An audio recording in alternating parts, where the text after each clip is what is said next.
If you're looking for a new way to support the podcast, check out Dubby.gg, an energy supplement company trying to make a difference. There you can use code SIDEMISSION for 10% off your order. Thank you to Dubby for sponsoring this episode, and we hope you enjoy.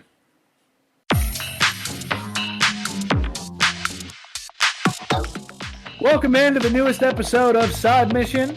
I, like always, am your host, Rusty Ellis, joined by the boys Kyle Lynch and Matt Beck. And today, we are continuing our review series of Fallout, and we are on episode 7, the penultimate episode of the show. And fellas, there was a lot of build-up after episode 6. A lot of unanswered questions. Ended on a cliffhanger in just about the best way possible. And Kyle, this episode gets off to a rather interesting start because we talked last episode that we see a little bit of the ghoul, but we see more of Cooper Howard before the bombs fell compared to seeing the ghoul. This one, we see him right away, and that opening scene, again, if you were looking for a way to hook me right away or hook someone right away at the beginning of an episode, that opening scene does the trick. Absolutely. Honestly, we've said it this whole series. We'll continue saying it till the end. They really did Walton Goggins justice by casting him as his character, and I love how towards the end of this show, we've gotten to see so much more of Cooper than the ghoul. Because I think the ghoul, while he had one of the best intros of a character this entire series had, I mean, he just came out the coffin kicking ass. And, you know, Cooper, he's almost like the complete opposite. He's very different. He's very grounded. He's very moral. And I just absolutely love the contrast between them. I love seeing it. I love that we're getting so much more of it. This episode, I know Matt said that 8 is the better episode, but I think that this episode really does set up for some crazy fucking shit in 8 that makes me really appreciate everything that they did, especially with, you know, everything that happened at the end of the last episode. Dude, the way that they start this, showing that, you know, Lucy's about to get, you know, kicked out of the whole place, and Maximus just has no fucking idea what's going on. He just knows that Lucy got taken somewhere, and he needs to kill somebody. And holy fucking shit, dude, when he gets that power armor, and he comes in and just starts destroying shit, I was losing my mind. I was like, hey, yo, maybe chill out, because they weren't going to kill her. Well, and that's what makes that scene so funny, though, and that's why I think that scene works in terms of a place to pick it up, because we all agreed that Vault 4 was very weird. Like, they didn't adhere to really any other real protocol. Like, they accepted outsiders gladly. Obviously, we've learned a lot more since then. But they're just weird compared to what we've seen from Vaults previously in the show. So for them to be like, you know, your punishment is death due to banishment to the wasteland, and they let her go, and then they're like, all right, fine, we'll also give you 2 weeks of supplies as well. Fine. Like, it's so funny, because then Maximus comes in, busting shit down, and he has no idea that they're not going to kill her. I don't know what your reaction was when you first watched it, Matt, but I thought that whole scene, that was one of my favorite scenes. After watching the last 2 episodes, I love that scene.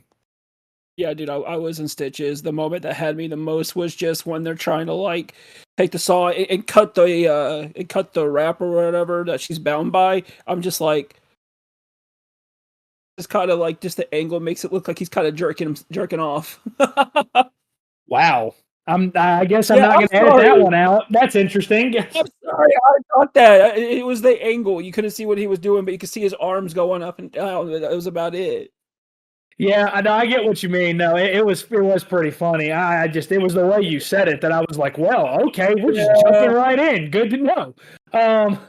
But I thought that there was a really good scene after this, though, with Lucy and Maximus as they're leaving, because obviously to power the armor, he had to steal Vault 4's fusion core.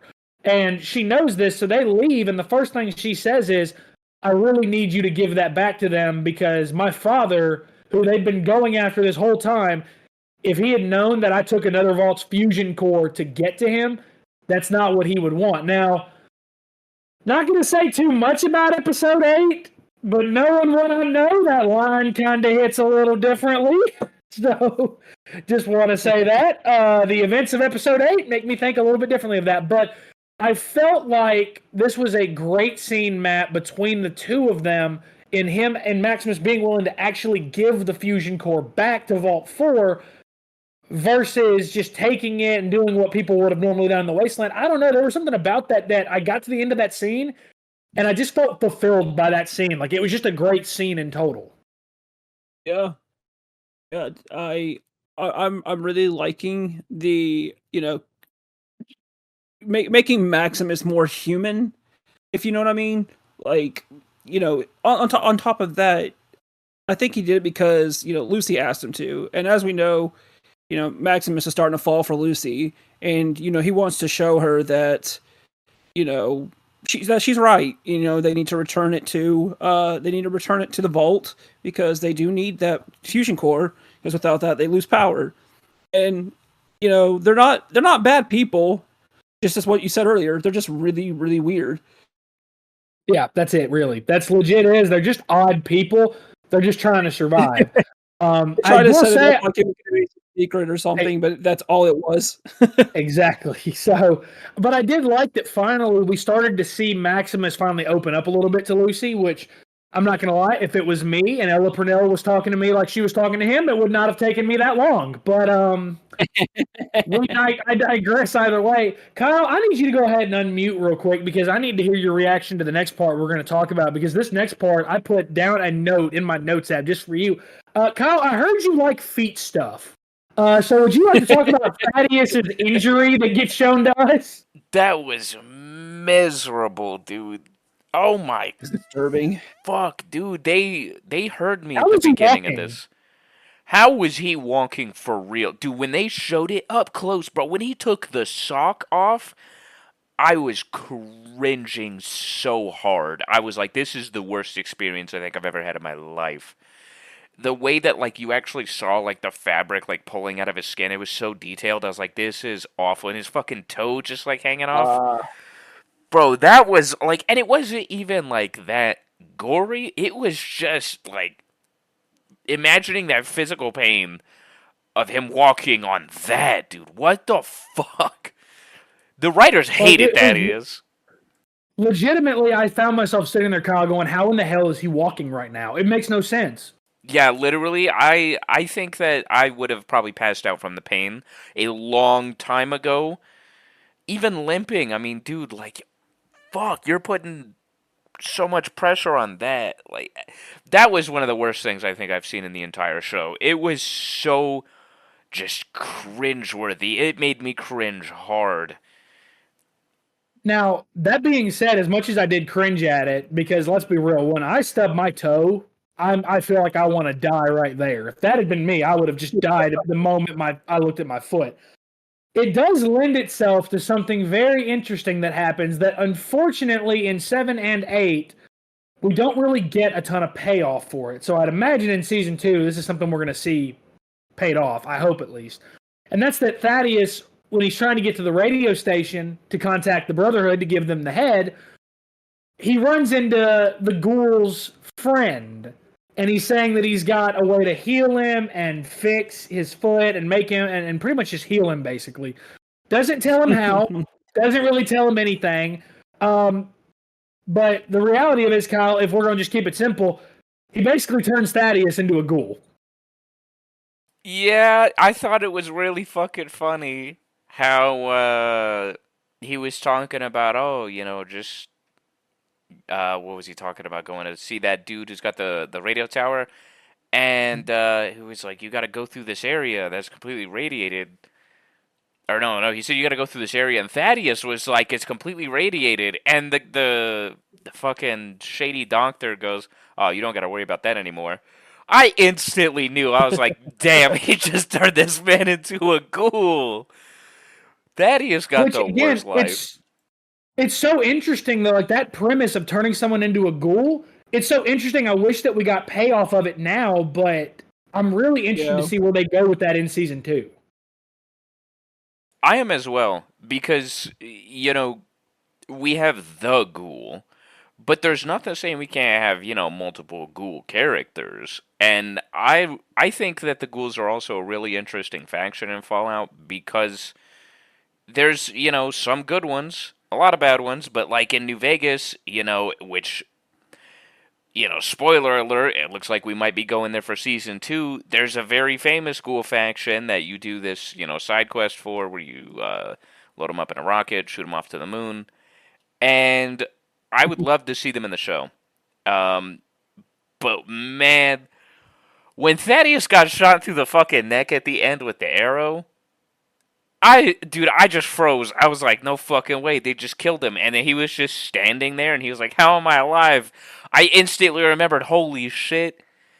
He's a ghoul. And he fucking pulls it out and they were like, dude, you're a fucking ghoul. It was very interesting how fast Thaddeus went back on the Brotherhood is the be all end all. And he pretty much just said, nah, fuck this, I'm out. Because they were going to kill him. Yeah. All of a sudden, when he's put in Maximus's shoes, he realizes, hey, maybe he's not so crazy after all. Yeah, I think that's just it's crazy how that whole thing went, and it's something that I look at and I just, again, I hope there's payoff in season 2 because I think that is just so interesting. Turning someone into a ghoul. I think that Thaddeus' character was interesting enough to where I would want to see more of him. So hope that we see him more in season 2 because we don't see him at all in episode 8. Matt, let's talk a little bit about the flashbacks because that's another big part of this episode. We see where the flashbacks left off at that meeting where I'll let you correct me if I'm wrong, but I'm 99% sure that was Moldaver that was giving that little seminar or whatever at the beginning that Cooper attended. Am I wrong on that? No, you are right. That is Moldaver. Okay, I was making sure I understood that. I was expecting Kyle to call me an idiot or something, so I was like, gotta be sure here. But I felt like that's interesting. Coop is having more of his ideals questioned and challenged, and I like that. I like that we kind of saw both sides of that coin, and I think that the flashbacks again when she asks him to spy on his wife. I got some vibes in this that I'm like, this is starting to get really in-depth, really complicated, and I can't wait to see where this goes. And it goes to some crazy places in episode 8, which we'll talk about later. But I loved the flashbacks once again in this episode. Yeah, same here. Honestly, this little espionage side of Cooper was kind of cool to see. After he, had that conversation with Moldaver, and she gave him the little microphone for him to basically spy on his wife while she was at Vault-Tec. This right here is the big eye opener, and it's when the story really starts coming to its conclusion before we get to episode 8, and how we're once we're actually inside Vault-Tec, his wife is speaking along with a bunch of these other big corpos, and they're basically just talking about how the Vault-Tec's ideas is a big waste of money, but then they all start really coming together and they start talking about these really messed up ideas. And I think one that really stuck out to me was like, how about we separate the women or the children from their parents, and basically we see which children, can survive. Hold up. You're talking about episode 8. We're still on episode 7. Oh my God, you're right. Yeah, it's all good. I'm not going to edit that out or anything. I just want to let you know that you're getting a little ahead of us. Yeah. But anyway, I think that this is where we really start to get an idea of what's leading up to, especially that we are seeing not just we're seeing Howard and we're seeing him with Moldaver again 200 years ago.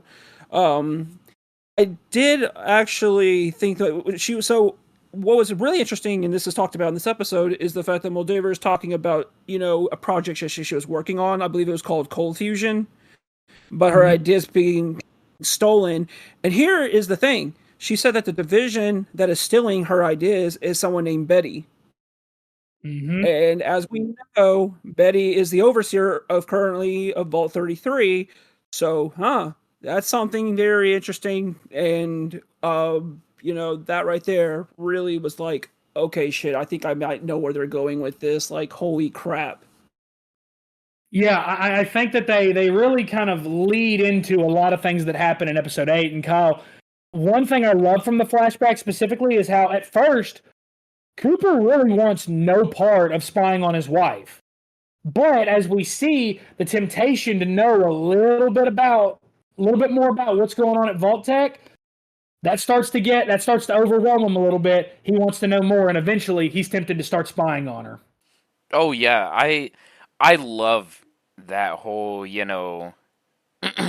they like you obviously know she's going behind his back doing something, and he is struggling so Yeah. hard to be just the good guy, which is why initially he doesn't, you see it in a lot of the flashbacks like we talked about earlier.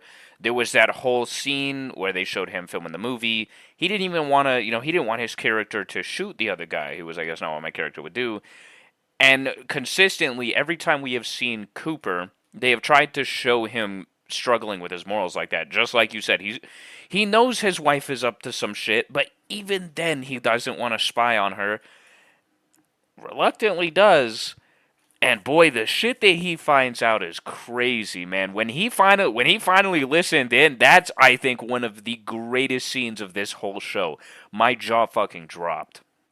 Yeah, I know exactly what you're talking about. It's a scene that's about 25 minutes into episode 8, and I can't wait to talk about that just because it's, oh my gosh. There are moments in this show, in these last 2 episodes, where the writers just absolutely cooked, and it's insane just how good the writing is.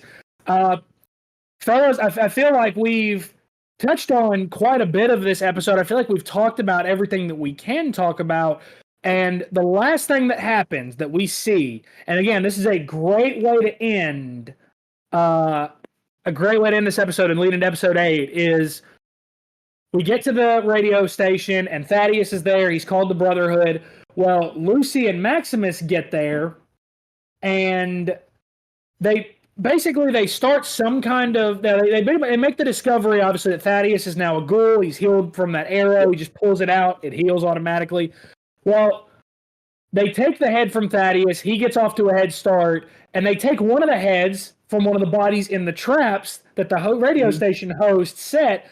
And Thaddeus and Maximus goes, if they want a head, I'll give them a head. He gives Lucy the actual head, sends her off to find Moldaver. He goes back to the Brotherhood. Matt, a great ending to a great episode, and it sets up episode 8 perfectly, in my opinion. Yeah, I just want to say, our boy Maximus gets a kiss, man. Yeah, yes. he and Lucy. And then what's so great about that is they had to make it funny, was that they showed that the 2 heads, the one that, has what everybody's looking for, and then the random head that they picked up are also like locking lips here, even though they're not. Right, but I just thought that was really funny. But yeah, no, great way to end the episode. Definitely a great cliffhanger right before we get to the finale on episode 8. Yeah, solid episode. Fellas, I feel like we've touched on everything. Kyle, is there anything else you have left to add that we didn't address yet? The Sonic 3 trailer was fucking insane, and holy shit, Shadow looks incredible. We're gonna be doing a whole episode on the trilogy. I'm going crazy. We're going fucking wild at the end of this. I'm taking over. Welcome to Side Mission. This is the intro. I'm just playing. Wait a minute. You mean Sonic? Wait a minute. Sonic's based off of a video game? Wait, what? Alright, that's it. I'm fired. Matt, what did you add? Oh, I was just going to say that we didn't touch about one very important part on this episode, which was Vault 31. Yes. We did learn quite a bit about Vault 31. Yeah, we finally got back to Norm, and what he discovers in Vault 31, we don't know until the next episode, but whoo boy. Yeah, he gets into Vault 31 because that is true. That's a big part we didn't talk about was back in Vault 33, Betty has now said that she's going to send assignments out for who's going to move into Vault 32, who's staying behind in Vault 31. And now, all of a sudden, we see different people getting shifted, like Reggie gets shifted to 32. Chet and his wife, his girl, gets shifted to 32. And I'd imagine that Chet, we've probably seen the last of him because ultimately his character was just a coward. And that's what Norm says to him. And again, Moises Arias, great job in this show as Norm, because we all saw him as kind of just a comedic actor from a Disney Channel show. And he has shown very impressive acting range. But he goes to Betty's her computer in this episode and communicates with the quote-unquote overseer of 31 and agrees to meet the overseer at 31 in the vault. And it leaves off at a perfect point, and it gives us a big reveal in episode 8 that I can't wait to talk about, Matt. Oh, yeah. It's going to be great. Dude. So, Also, Go ahead, Kyle. speaking of Chet and his girl, I don't know if we've talked about this yet, but I didn't realize until a second rewatch. I think she's evil because she's from Vault 31 as well. And she was named the overseer. She was named the interim overseer. Yeah. And she's more than likely responsible for poisoning the prisoners. Oh, yeah. I got that feeling. But, like, she conveniently decides to get with Chet out of, I don't know how many other guys are down there, but I think specifically to pull him away, keep the duo apart, separate them, because they were starting to figure things out. And he went into the vault. He knows what happened in Vault 32. Like, they better do something with his character in season 2 because they set up for, like, him to actually mean something, especially because, they've kind of got this brotherhood going on. And I'm really interested to see if it was his girl that poisoned the prisoners and if she's really in on this whole plot with Betty. And Betty is sus. Like, dude, what is the end goal for them? Because, like, I mean, we've kind of figured it out, but also, we got to talk about it next episode because I can't say what it is, but, like, I want to talk about that, like, in detail. It's good, but, man, this gets so fucking juicy. And that is a great stopping point for this episode of Side Mission. So that is going to do it for this episode of Side Mission. Be sure to check us out on Twitter at Side Mission Pod. And follow us on Facebook as well at Side Mission Podcast. For the boys, for Kyle, for Matt, I'm Rusty. Thanks for listening.